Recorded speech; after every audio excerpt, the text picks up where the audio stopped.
ये है वो, आप इसको लिख लीजिए। अंधकार के जो मज़ाहिब और चैनल हैं, जो पंथ हैं, वो मौजूदा साइंस और टेक्नोलॉजी और उलूम के दौर की जो मार पड़ेगी, बच नहीं सकेंगे, उनको सर छुपाने के लिए जगह नहीं मिलेगी।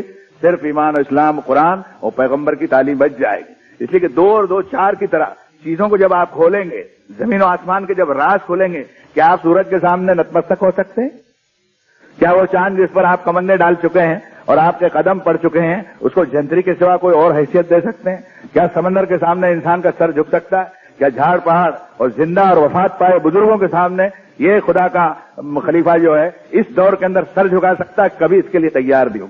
इसके लिए एक ऐसा दीन चाहिए जो जिंदगी के बंदोबस्त वाला दीन हो और जिसकी बुनियाद इल्म के ऊपर हो, पढ़ने पर हो, पढ़ाने पर हो, किताबों के ऊपर हो, कलम पर हो, लिखने के ऊपर हो, तजुर्बे पर हो, तर्क पर हो, बुद्धि पर हो। मैं पूछना चाहता हूं, कहां गए वो लोग कि जिन्होंने अंधियारियों में फलसफे तय किए और इन जाहिल इंसानों के ऊपर उसको लाद दिया, और 50 किस्म के मज़ाहिब जिन्होंने ईजाद किए, 21वीं सदी के अंदर मुझे लगता है कि बच नहीं सकेंगे।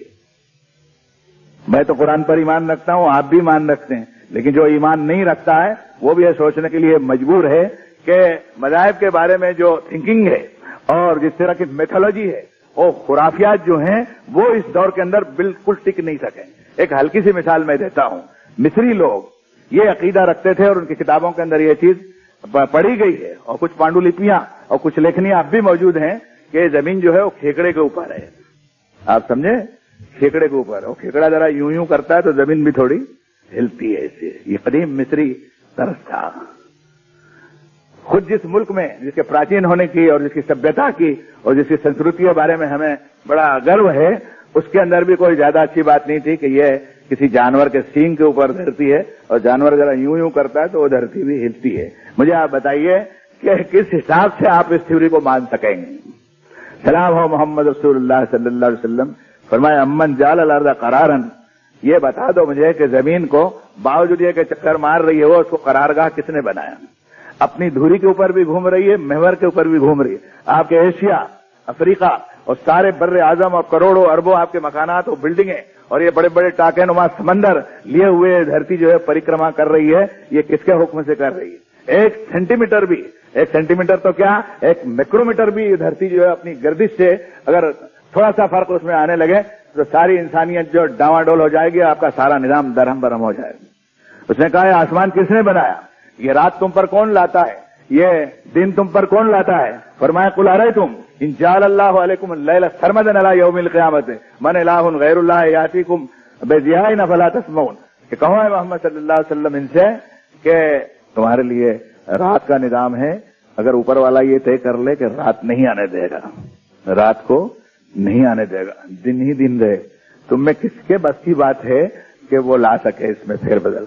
और इससे उलटकर ये भी पूछा कि ये बताओ कि तुम पर हमेशा दिन ही दिन रहने दे और रात को कभी आने न दे, तो कौन गैरुल्लाह ऐसा है कि यातिकुम बिलैलिन तस्कुनून फी अफला तुबसिरून? वो रात तुम्हारे लिए कौन ला करके देगा जिसमें दिन भर की थकान और जो नाश की हुई एनर्जी है उसको दोबारा हासिल करने के लिए तुम आराम की सांस लोगे। बस सुबह दा तनफुस, और सुबह जब सांस फूलने लगेगी सुबह की और दिन निकल आएगा और क़याम यंजुरून होगा और तेरे कदम जमीन के ऊपर चलने लगेंगे, रात के दौर में तेरी गाड़ियां और दौड़ने लगेगी जमीन के ऊपर, तो ये बसीरत का दिन तेरे लिए कौन ला सकता? कोई जी होश इंसान इसका इनकार कर सकता है? सलाम हो मोहम्मद रसूलुल्लाह सल्लल्लाहु अलैहि वसल्लम पर कि किसी बनावटी किस्से और कहानियों का सहारा कुरान मजीद के अंदर नहीं लिया गया, बल्कि इंसानी जिंदगी को सही रुख पर लाने के लिए शिर्क से और जुल्म से और इंसान दुश्मनी से उसको बचा करके वहदत इलाह की तरफ और वहदत इंसानियत की तरफ लाया गया। इसी का नाम इस्लाम। इस्लाम के माना चंद रसूम और रिवाज के नहीं है, माना के एतबार से, उसके लफ्जी माना शब्द के एतबार से ये होते हैं, मालिक के सामने शरण जाने के, सर झुका देने के। और उस पर चलने वालों के लिए 2 नाम है, एक मोमिन के और मुस्लिम के, कि श्रद्धा के साथ में दिल की गहराई से अपने मालिक के ऊपर, उसकी किताबों के ऊपर, उसके नबियों के ऊपर यकीन रखता हो, और दूसरे ये कि अपने परवरदिगार के सामने उसने अपने सर को झुका दिया। ये उसकी परिभाषा और उसकी व्याख्या है। इस्लाम की व्याख्या ढोल बजाने की नहीं है, सड़कों के ऊपर जुलूस बताने की नहीं है, ये संदल निकालने की नहीं है, ये कव्वालियां बजाने वालों का दीन नहीं है। ये दुनिया के उन इंसानों का दीन है कि जिनको 1 सदी से इसमें काम करने, یعنی اسی سن 610 کے بعد میں صرف 100 سال ملے ان کو کام کرنے کے لیے، زیادہ وقت نہیں ملا. یہ تو آپس میں جب ہماری کربلائیں تیار ہو گئی اور آپسی مارا ماری ایمان والے کرنے لگے، رفتار رک گئی. لیکن پھر اس 100 سال کی مدت کے اندر ان ایمان والوں نے کام کیا کہ دریائے سندھ کو پار کر کے چین کی دیوار تک قرآن مجید کی آواز کو لے کے گئے، جبکہ ان کے پاس سادھن نہیں تھے. زیادہ سچی اور ایمانداری کی بات ہے کہ ایک سائیکل بھی وہ ایجاد نہیں کر سکتے تھے اس وقت. گدھوں گھوڑوں کے اوپر اور کھچروں اور اونٹوں کے اوپر اور بادبانی اس زمانے کی کشتیوں کے اوپر سفر کر کے انہوں نے آدھی سے زیادہ دنیا کو ایمان کے گھیرے کے اندر لے لیا. یہ اسلام کی وہ شکتی تھی، آکرشن شکتی جس کو میں کہتا ہوں، اور کھینچنے والی دلیل کی ایک طاقت تھی جس نے کروڑوں انسانوں کو، آج بھی آپ جس تعداد کے اندر زمین کے اوپر بستے ہیں وہ بڑی الحمدللہ قابل لحاظ تعداد ہے اور حساب کے لائق تعداد. اب میں اس طرف آ رہا ہوں کہ یہ اسلام دنیا میں آیا تو پہلی مرتبہ نہیں آیا، کئی مرتبہ آتے ہی رہا ہو. اب جو آیا تو آخری کتاب لے کر کے آیا کہ دنیا اس وقت علم کے دہانے کے اوپر کھڑی ہوئی ہے اور یہ انسان علم کی چھلانگ لگائے گا.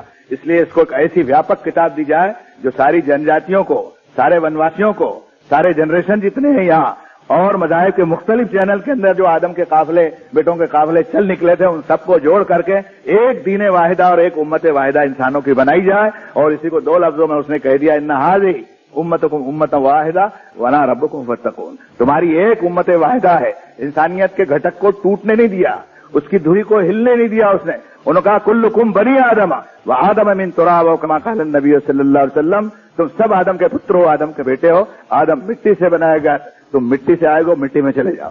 منہا خلقناکم وفیہا نعیدکم ومنہا نخرجکم تارۃ اخری. اسی دھرتی سے ہم نے تم کو پیدا کیا ہے، مار کر اسی کے اندر ڈال دیں گے، اسی کے اندر سے نکال کے پوچھیں گے کر کے کیا آیا. یہ اصل عقیدہ ہے آخرت کا. یہ دنیا ہمیشہ رہنے کے لیے نہیں ہے. آپ اسی سن 1992 میں سانس لے رہے ہیں، 1892 والا کوئی آدمی آپ کو دکھائی دیتا بمبئی کی سڑکوں پر چلنے والا؟